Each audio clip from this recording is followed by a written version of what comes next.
Good afternoon, ladies and gentlemen. It is your boy CIZZY Live Action back at it again with another episode of the Culture Talks podcast. You feel me? Live action. And man, I tell you guys every time at the end of every episode, at the beginning of every episode, I'm like, yo, I'm gonna bring a fire guest on. And I know y'all tired of hearing this. Like, Colin, shut up. You keep saying fire guest. But look, I haven't lied to you yet. I'm just bringing fire guests on one after another. And today we have a dope individual that I'm excited to introduce. I'm gonna let him introduce himself, but I'm excited for him to introduce himself. Super dope creative, obviously from the town. So that's always love when folks from KC, hustler, consistent. And respectfully, bro has really nice skin. I ain't gonna lie. Like, you know what I'm saying? Like, I ain't gonna lie to y'all. Like, son's skin look mad fresh on IG. And whatever you can call a suspect, but I'm just being honest. You know what I'm saying? Like, son's skin look fresh. But with that being said, go ahead and introduce yourself, my brother. Yeah, what's good? I'm Abram Shaffer. I'm 22 and I make content. That's, my main thing for real. So I love it. And I'm glad you see the key to me always telling the guests to introduce themselves is just in case I don't know how to pronounce their name. I don't have to mess it up. I just get to hear them say it and then I'm like, boom, yeah. Got it. And then I act like I knew the whole time. I'm like, Abram, Abram, right. But that's a good strategy though. It is. You always got to come up with casual strategies. But so let's start from the beginning.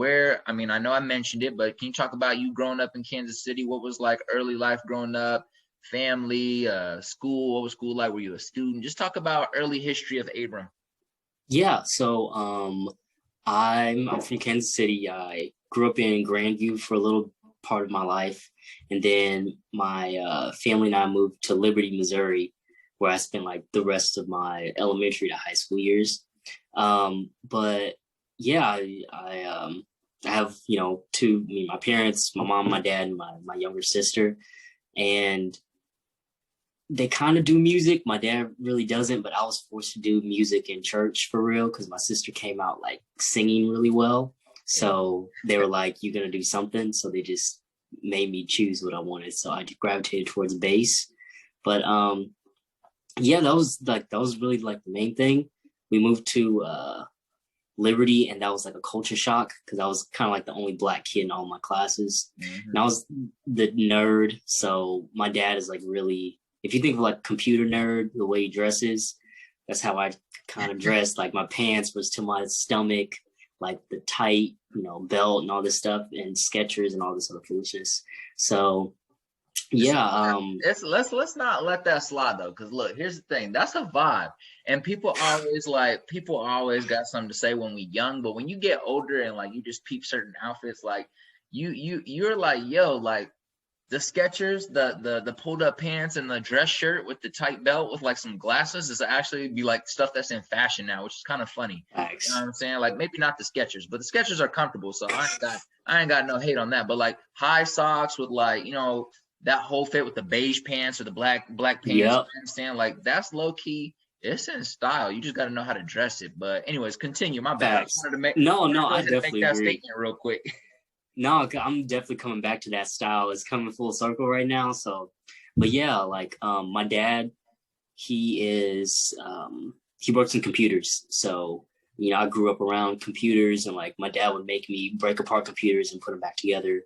And my mom, she's more like the artsier one. My mom would sing, her whole family plays instruments and stuff. So I didn't have any lessons as a kid. I was self-taught. So I taught myself everything, like all the instruments that I play. So my mom was really strict about that for like a big part of my life. So it was come home, do your homework, and then you practice the rest of the night.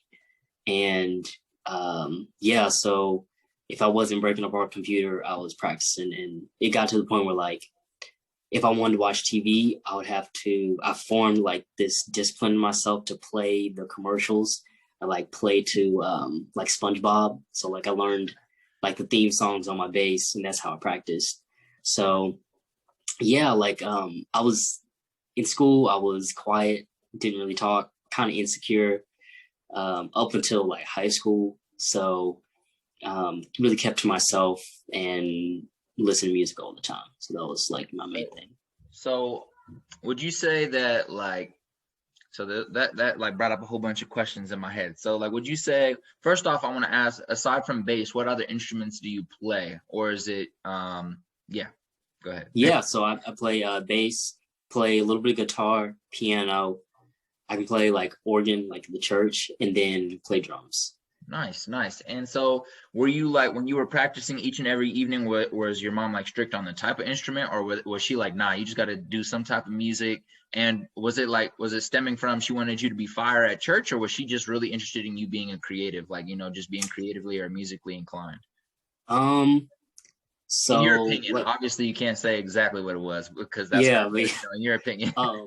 Yeah, the first part of your question, it was definitely I started with bass, and then I started bass when I was like 6.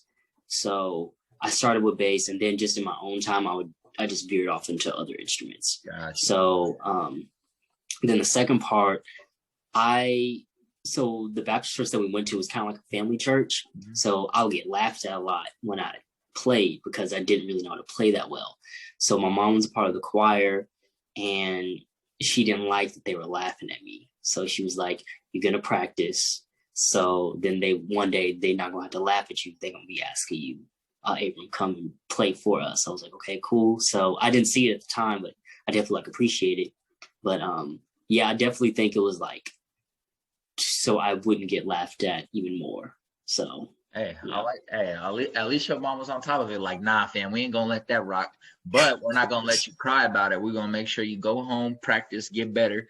So next time people come calling, and you can be in a position of, I mean, in my opinion, a position of power. Technically, it's just like, it's like. But I like that. That's fire. That's swag. And then you said your little sister sings. So do you guys ever like collaborate and like make music together now that you're older? Sometimes so like when you hear like little like runs in my bass videos, that's normally snippets from her. Because normally, like, since I'm busier now, and she's kind of busy, we can't get really in the studio for real. So she'll send me like a voice note, and I'll like sample it, and I'll play with the vocal processing and put it in my bass videos. So that's our kind of way of collabing. I love that. And so you born, raised Kansas City, Grandview, moved to Liberty. It's a little bit of a culture shock because you're the only Black kid there, but you really just keep to yourself going up to high school. Talk about high school. What were you doing? What were your interests? What clubs were you involved in? Were you involved in clubs? Did you like sports? What was that experience like? High school was interesting because I kind of followed. I was really self-conscious, really insecure, and I knew I really liked music. So like around that time, I started getting into music production, and I was like finding little pieces, like buying used Macs and all this stuff, and kind of building the studio in my room. So I didn't really have time for, I guess, like clubs, because one, I was shy, and the main thing was like I was at odds with my dad because my dad really wanted me to do computers. So I had an internship with Sosner during my high school, like based my high school career. And that was like the main thing I was focused on because I thought that was going to be like my career essentially, like working with computers, coding, all this other stuff. And that like high school was really it was a time where I wish I could go back and like tell Abram to do different things. I was definitely a smart kid. I studied all the time, but I wish I would have been more social. I definitely had that phase where I tried to talk to girls, but it didn't work out because that was really kind of weird. But yeah, like high school I was to myself the majority of the time until I got to college. So, and like, how do you I'm not even asking any questions off my paper because he's inspiring some other questions. So what specifically does your dad do, or if you don't mind sharing, with computers? Like, because that's a very, general statement. It's a wide world out there with computers. And then a follow-up question to that was just like, what did your internship at Cerner require you to do? What were like your responsibilities? What were some key things that you learned?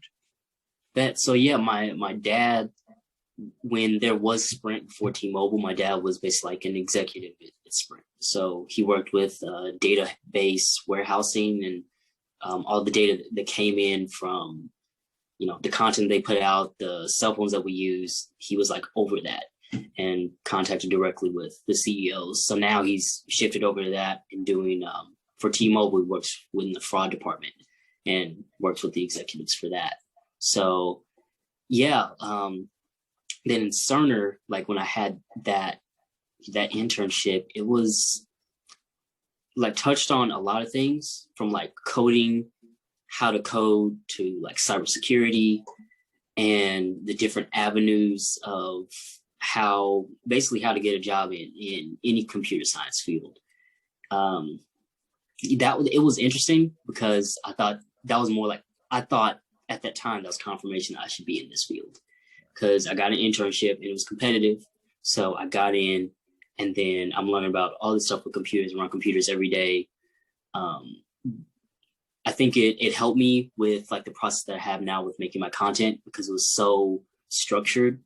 And definitely when in computer science, you have to have like algorithms. So we talk about algorithms all the time. And it sounds complex when it comes to computer science. When you put it towards other things, it's basically just pre-planning. That's all it really is, in order to execute what you need to execute. So in that regard, it definitely helped me. In like coding and all that stuff, I didn't do that at all. So well, was any of that like of your interest, like in regards to coding or pretty much coding? Is that not something you like at all, really? So for a moment in my life, I did, because when I started getting into music, I didn't have money to afford music software. Right. It's like that's $700, $1,000. Right. So like the stuff I was learning in Cerner, I learned to hack those programs in order to get it for free. So I would just go on the website, download it. That's fire. Yo, run that back, ladies and gentlemen. Bro said I had an internship at a top company in Missouri. It's an international company, but it's big out in the Kansas City area for sure. So it's like, son had an internship, learned how to that's fire. I'm sorry. Learned how to utilize the knowledge from there to finesse some free music system so he could do what he really wanted to do. That's hard. Yeah. No, that's I think that's the main thing that I really took from, because like when we were learning stuff in class, I was like, okay, like there was this one program I tried to crack for years and I couldn't do it. And I finally got it, like, I think my senior year. That was my last, semester for the internship. I got it. I was like, okay, it all kind of came together. You're like, okay, this was worth it. Yeah. At the time it was, yeah.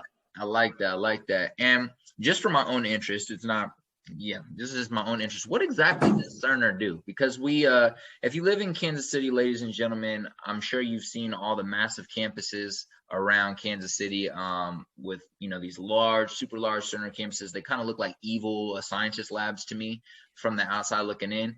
And I don't think that's something that's too common that we see out here. Like, we're used to just regular buildings and like factories and farms, like, you know what I'm saying? Or, just city, or the city in general, which is like finance and downtown or whatever. But outside of that, it's not like a place you expect to see these huge companies that bring in lots of money and bring in a lot of talent from across the country. Like, they recruit a lot of top students from a lot of different schools. And the only reason why I know is because I was working at the hotel in downtown. We had hella business consultants for Cerner coming in every day, like 15, 20 people flying in every day, flying out, flying in, flying out, all for Cerner. Like, our whole checklist, Cerner. I was like, damn, this must be a company. But yeah, what do they do? So I know that they're within like the medical field, so medical technology and also medical data information. So I know that they, like, let's say you're a patient, and they basically help track all your patient history.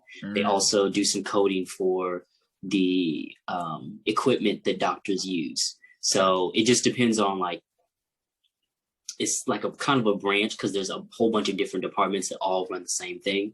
So I know, like, when we were there, they would take us on these little trips, and we would have one day we would look at just the medical equipment. and how to code for medical equipment. Then another day of how like they use data when nurses need to track information and things of that nature. So that's fire. Yeah. That's super fire.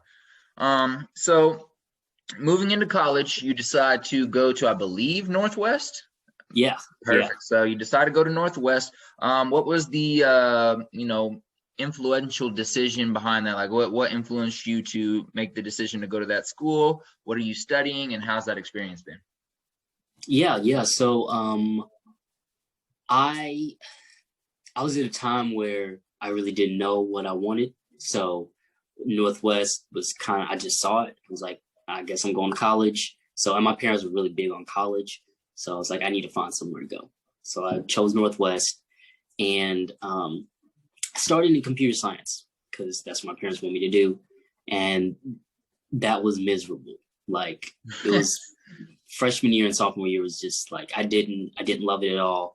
And that's when I started getting a little bit more serious about like music production. I thought at the time I was gonna be like the next Kanye West or something like that, and somebody's gonna fly me out and I'll be gone. Obviously that didn't happen. So I was at the time I was still, learning how to produce, and I hated classes so much that I would sit and make beats in class. Essentially, like that was all my classes freshman and sophomore year. So I was mainly to myself in Northwest. Like Maryville is a really small town. There's not a lot to do. So you either like party or you stay in your room. So my outlets were ping pong and staying in my room. So then like sophomore year, I became an RA. So that gave me like more time to essentially be in the building and kind of do what I want.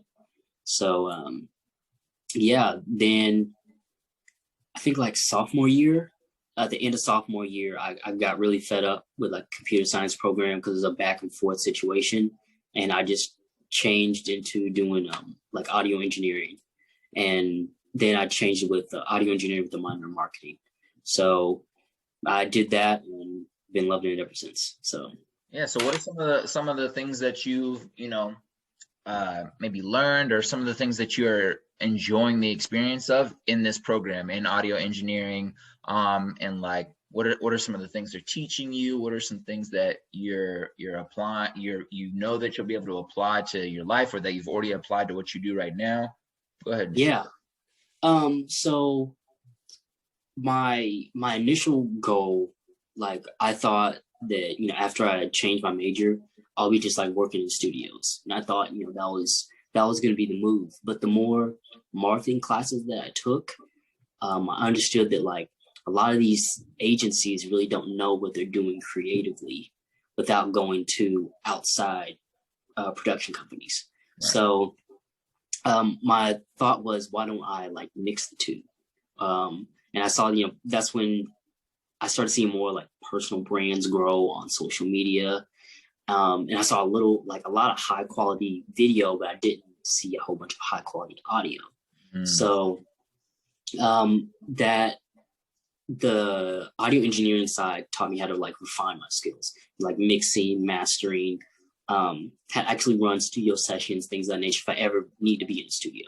But the marketing side taught me how to approach a client, how to handle business deals, really like the ends of the market that really isn't displayed in the forefront.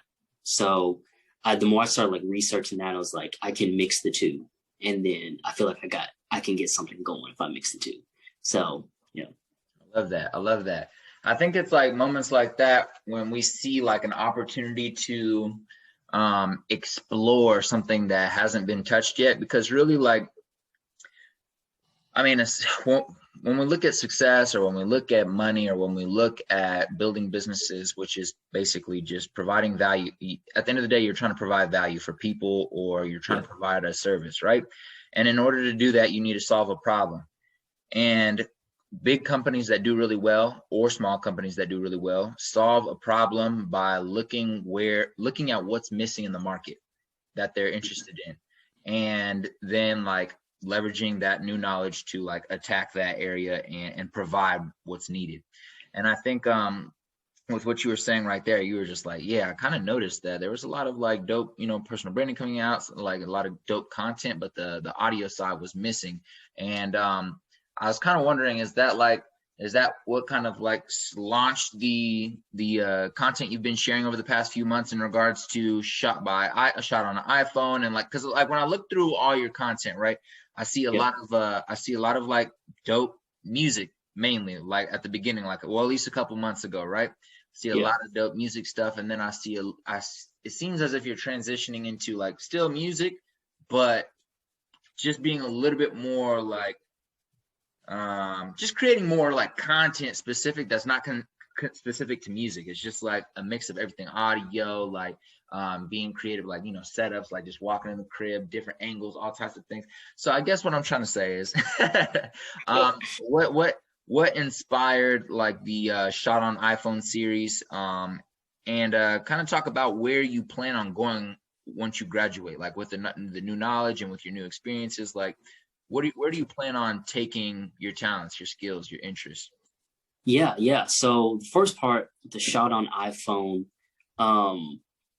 So when I first started content like 3.5 years ago, I started with an iPhone. But I didn't know anything about video. I didn't know anything about editing, and I had this like progression to where I have multiple cameras now. I know how to work them, and I started getting a whole bunch of questions like in DMs, like, oh, how'd you make that? What software are you using? I don't have a professional camera. I can't make anything like that. So I was talking to my girlfriend, and I really like the shot on iPhone commercials that they put out when they come up with the phone. Sure. Was like, what if I do that and show people you can make what I'm making on an iPhone? And the only thing you just have to have is the knowledge. You got to know basically how the phone is just a camera. So you got to just kind of know how it works. So that was really like the inspiration to show people that you can make basically high quality stuff on an iPhone. And my biggest thing is telling a story. So you can have all the dopest angles in the world, but if you're not telling a story, then it's pointless. So you don't have to have a $1,000 camera to tell a story. So facts. And before you transition into my second question, I do want to ask, because I'll forget real fast. Yeah. How do you kind of like structure building a story? Like when you're about to put out some content, how do you like? Because you're actually the person that inspire. Like I've only done like 2 videos and they're both trash, but but you're the person that kind of inspired me to do like just kind of like a day in the life type vibe using Reels, right? Trying to use Reels because I don't have editing software to go in there and like edit clip to clip to clip, right? So I was just like, let me just use Reels. So how do you kind of structure a story when you're about to put out content? Do you write it down? Do you actually think about it, or you kind of just shoot some shit and you put it together? So dang, that's a really good question. Let me think. I'm really big into like realistic videography, as in like I'm not about to construct a scene around me that I wouldn't do. So if I'm getting ready for to go to Kansas City, that's going to be my story. So I think of, what's the process of me doing it? Like I know my last bass video, I think it was probably the red one, where I was like in all red. That's normally what I do. Like I stay up at night and I work until the morning, and I have just like some vibey lights behind me. So I just document that process. I don't write it down. I really just kind of do it like a step-by-step, essentially like an algorithm, how they would do in computer science. So I love it. Yeah. And on that same topic, just because we're talking about content right now, what are some of the platforms that you do use in regards to editing the videos, putting them together, adding the music in? Like what platform? It might just be one platform, but what platforms do you use in order to create like some of the videos that you post on Instagram? Yeah. So when editing videos, I use Final Cut Pro. And then when making the music, I use either Ableton Live or Logic Pro X. It just depends on how I feel. But those like the main 2 things for real. So. And what are some things that you enjoy? Some let's say what's the word I'm looking for? basically, what are some things that you like about each of those platforms? Like, what are the reasons that you use Final Cut instead of Adobe Premiere? Or maybe you use both, but either way, like, what are some of your reasons behind using Final Cut or using Ableton? Yeah, just go ahead and share for individuals who are out there that might be interested in knowing why. Well, I use GarageBand. Why does he use this? You know what I'm saying? And then people get to questions. So maybe just share some of your favorite things about those platforms. Yeah. So with Final Cut, I think it was like that's the first platform that I knew of, and that's one of the first video platforms I was able to hack. So I just stayed with it, and soon it was muscle memory to where I can make a reel in like 10 minutes, edit a reel in like 10 minutes, rather than in Premiere, it would take me a long time because it's a new program. I have to learn how to use the keystrokes and all that stuff. With Ableton, I started with Ableton, and it kind of depends on the genre that I'm trying to make. So if I'm trying to stack like layers and of synths and pads, I'll use Ableton. It's more like an electronic DAW for me. It's easy, bring the drums in, and I do things really manually, so I don't like program drums like on a beat pad. It's kind of I like beatbox it in my mouth, and then I'll memorize it and put the waveforms where they are on the thing. So and then with Logic, I think it's more like the usability is kind of easier to use. If it's a low-key bass video, I will just use that. But I've found a way over the years to kind of connect the two. So in each platform or in each DAW, like I have the same settings, I have the same bass compressor. So like my bass sounds the same in every video, depending on, which DAW I use. So I love that. I love that. So yeah, back to the question I was asking, what, like with the, you are learning how to use video a lot. You have a history in music, like real music. I'm not saying that digital production is not real, but you're an instrument. I can't even say the word, but either way, you get what I'm trying to say. You know how to use that. You know how to use instruments. You have a slight background in computer, just computer work in general, computer programming, understanding some, how computers work.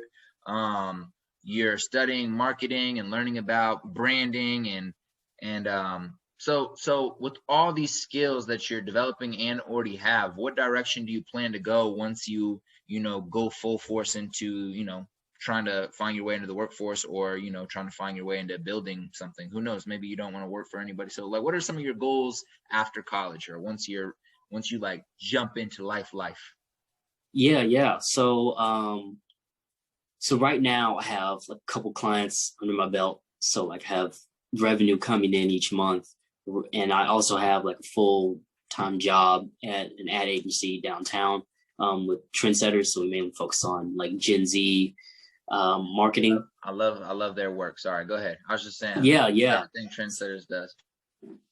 So yeah, I work with their, I'm basically like the content director. So anything that's related to content, I'm looking at it, overseeing it, giving my suggestions, and also doing, the video work as well, if it's smaller productions. But yeah, that's like the main thing I'm doing. And I want to get more into working with personal branding a little bit more. So I'm working with John Henry, and I have a couple other clients that I do personal branding for. But I want to kind of dip my toe with celebrities a little bit. So I've worked with Will Smith's company, Westbrook, in LA a little bit, just providing music.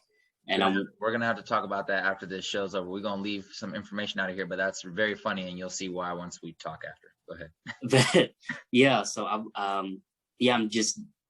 want to provide videos for them as well. I just need to find a way how to finesse the system and do that. But I think that's kind of where I would like it to go. I want to continue with content and still putting my personal touch on videos, and also put an extra touch with like the music that I make. So I love that. And outside of the brands and individuals that you're already working with, and I know you mentioned right there at the end that, you know, you are interested in kind of trying to get more into helping celebrities build their personal brands and help with just anything content creation, and just in the realm of the work that we've been talking about. So if you had to name, let's say, 3 brands or creatives, and by creatives I can, you know, actors, singers, whatever, you know, so brands, creatives that you admire and would like to work for, or just 3. Give me just 3. Just 3. At the top would have to be Kanye West. Absolutely. Okay. Yeah, definitely Kanye. I really like to work with Gary Vee someday. And third one, it's really hard. Would be like a agency that I really want to work with. Dang, that's really hard. The third one's really hard. Dang. I would like to work, I don't know, maybe some Pharrell. I think working with Pharrell would be dope. Hey, matter of fact, you and Pharrell need to collab on a skincare routine, dog. Cause look, I'm trying to tell you, dog. Trying to tell you, go look at your videos, man. Your skin be looking right. I ain't gonna lie, man. I don't know what creams you've been using, or whatever your girl has you on. You better tell your girl to put me on that too, cause whatever it is, I need the skin to glow like that. But okay, perfect. We also gonna talk about that. So we got some good. We gonna have a cool little conversation after this episode's over. Hey, behind doors conversation, ladies and gentlemen. If y'all want to be in there, y'all gotta tap in. You know what I'm saying? Y'all gotta tap in. You gotta comment. You know what I'm saying? Be like, hey, I want to be a part of the conversation. And I'm like, boom, I'm gonna call you. All right, but you gotta comment. You gotta share this episode. That's the only way. Okay, so what is some of your favorite type of content to create? I really like, I guess, the bass videos, because that's really what I started with. And there's a progression that I've seen. Like I have some posts that I've archived on my page, but like when I first started the bass videos, there's just like a progression each year to where it gets just a little bit more crispy, a little bit more clean. So I think right now that's, you know, my favorite piece of content. I've just fell in love with it over the years. So I love it. And so, all right, have you been like, is there any chance in the future that you'll be moving into trying to, you know, dominate some other social platforms? You post a lot on IG, killing it on there. Are you interested in maybe creating longer form YouTube videos, or get going crazy on TikTok? Or I'm just wondering, you know, as a fan, I'm just wondering where I want to follow you next, you know? Yeah, so I think my next move right now is YouTube. I think knowing, like, I get a lot of questions, and even just mainly like I get a lot of questions, and I have a couple other things I really like to talk about. Like I like to talk about productivity and like my process, but I also like to talk about, you know, storytelling when it comes to music. I don't feel like that's talked enough about. Is, you know, you still have to think of story when you're making a beat. Like, you know, you can make a 4-bar loop for 3 minutes, but if there's no story to it before the rap comes on, like you working with some issues. So I love it. And so, question. So it seems that you're kind of you know, getting really, I mean, from what you mentioned of the work you already do and some of the people you want to work with, it's a lot about content, it's a lot about branding, it's a lot about marketing. But are you still interested in, you know, producing for artists, or making music, or trying to chase down a music career in any way or fashion, or not much anymore? I'm not as adamant on it as I was when I first started, but there are artists that I still like work with. I think my things now is like, I just have to really be rocking with what you're saying, and like just like how your overall vibe is for real. So, you know, there's a couple artists I work with in like New York or South Carolina, and I have a couple artists I'm working with in Kansas City. So yeah, it really just kind of depends for real. I feel it. And if you were forced to in this very moment, which you're not being forced, but digitally, who are three creatives in Kansas City that you're interested in collabing with, whether it's music, whether it's just creating content for them, whether it's maybe it's some other shit that you haven't talked about yet.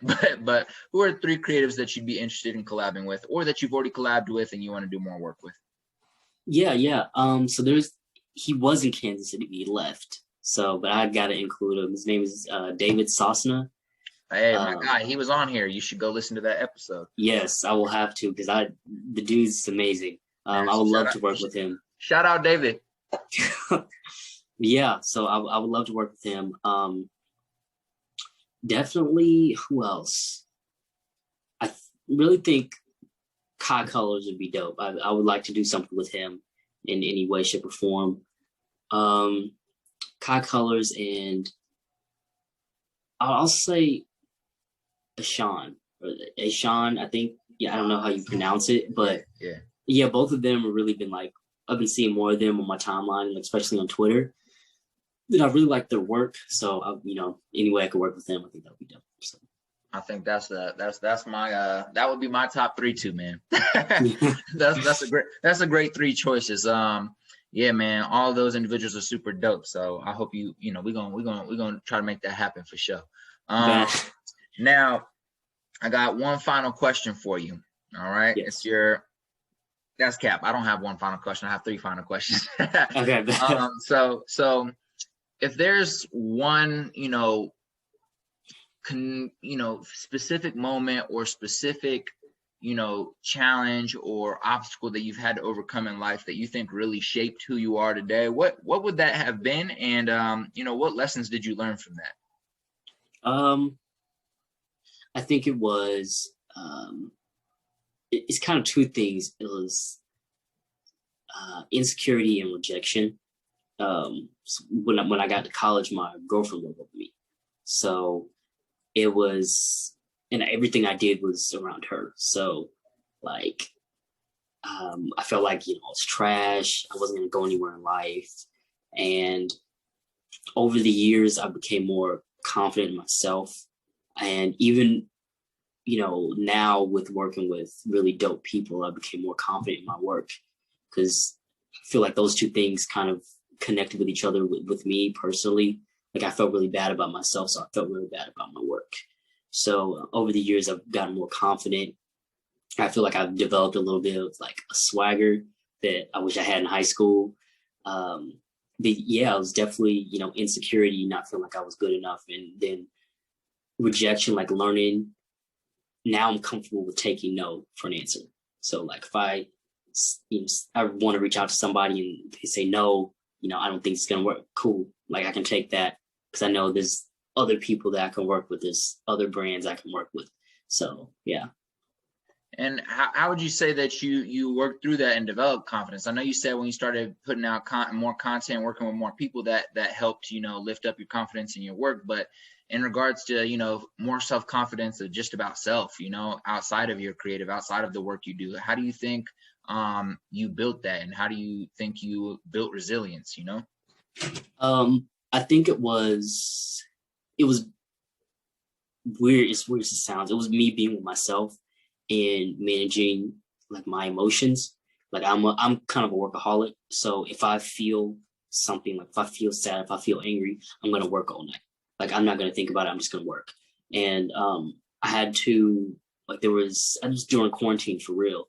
Like that was one of the bigger times that I had to sit with my emotions, because I was working all the time and I had multiple things like burnout, where I had to sit and like, Abram, you're angry. Why are you angry? And I had to do the same thing in college, dealing with my ex, like, Abram, why are you angry? You need to like talk to yourself and not just try to work all the time and get that as a frustration. It was definitely that, in a lot of Kanye and a lot of like music production. So I love it.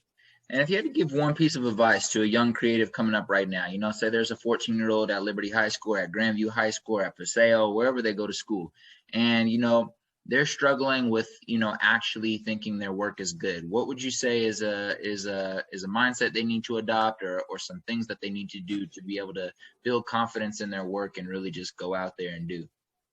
I think there's two things. I'm definitely trying to go above and beyond, my God. But yeah, so there's two things.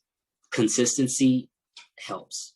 Like, you just got to keep on doing it, because eventually you're going to get better the more you learn, the more you implement. And the second thing is you got to learn how to genuinely grind. So, like, I believe when you're working, you have to work, and you have to know why you're working. Am I working? What's my motive behind putting out this piece of content? What's, the motive behind making this video? Because I feel like the audience knows your intention without you knowing. So genuinely grind and ask yourself why you're making this. Yeah. Fire. Y'all go listen to that, run it back, share it with your little nephews, your little cousins, the little homies, because they need to hear that.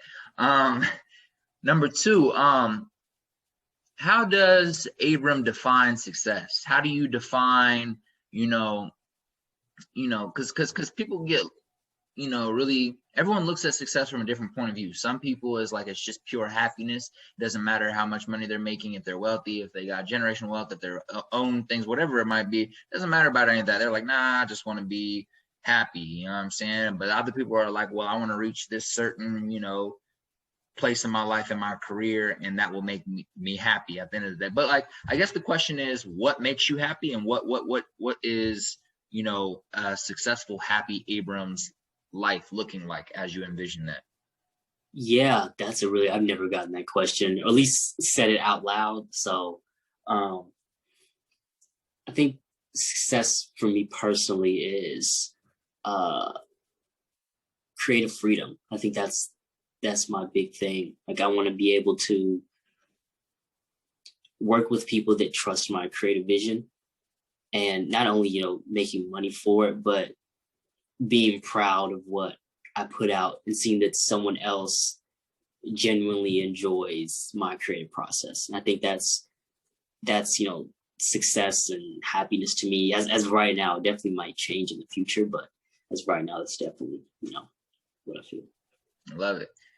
And I feel like everyone has a motivational quote, an inspirational quote, a movie quote, a movie moment that like kind of inspires them, and they kind of refer back to in their life during, adversity, or maybe just when they're trying to get their head right, or when they're struggling.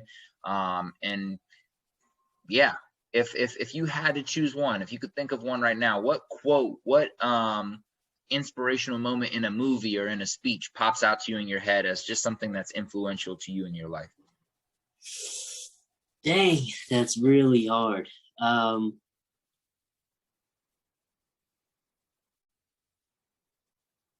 Dang, that's really difficult. I was asked this question the other day, and I still don't know. It has to be something like Kanye song. Like, I know it has to be. So I don't think I have one right now. I'm definitely going to develop one, but yeah, I don't have one right now. But on the topic of Kanye, what do you think are Kanye's top 3 songs? Oh gosh, top 3 songs. And they don't have to be indefinite, but 3 songs that pop in your head. Oh yeah, Father Stretch My Hands, part 1. I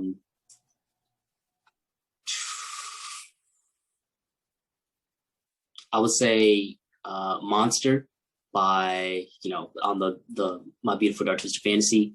And then I've also been listening to Bound to a little bit more. I like that. Yeah. Something I read a post United Masters posted the other day on Instagram about like samples, and it was just like defining what samples are, and then it showed a few like big samples over the past 20 years, and it reminded me of like I think Kanye West is like the sample king. Like Kanye West has some of the craziest samples of all time, in my opinion. And I agree. And it's funny because I always notice them randomly. Not even like I won't see a post about it. I won't even be listening to the Kanye song and know that it was a sample, but I'll be listening to their original. It'll pop on the radio. It'll pop on YouTube. It'll pop up at the end of a movie. And I'm like, yo, that's what is on that. That happened to me the other day with like Nina Simone. I was like, that's what's on Blood on Me. And I was like, oh, that's hard. And I was like, yeah, just crazy, man. He has hella crazy samples. But all right, these are final two questions. Number one of our final two questions is two books that are really influential to Abram. It doesn't have to be about computers. It doesn't have to be about production. It doesn't have to be about creativity, but it can be. But just in general, what are two books that were really influential in your life, over the past 22 years? It is called The War of Art by Stephen Pressfield and The Third Door by Alex Banayan. And the War of Art talks about what stops a creative from pursuing creative endeavors. So he personifies this thing called the resistance, which is the resistance might be your phone that stops you from doing what you actually need to do. And Alex Banayan, he was a college dropout, and he found his way to interview Oprah Winfrey, Lady Gaga, Bill Gates, and he tells his story on how he once was going to become a doctor in college, dropped out, and then had his whole journey in order to, interview like the greats, essentially, all in his 20s. So, that was a really good book. That's fire. That's super fire. All right. Our final question. It's your last day on earth. You're 110 years old. You've lived the life you wanted to live. You've achieved what you define as wealthy. You've achieved what you define as successful. You've achieved what you define as happy. But your legacy doesn't get to stay here on earth. So the only thing your great-grandchildren who are now sitting at your feet are left with are your final words to them about how they should live their life. What would you say? What would I say? Dang.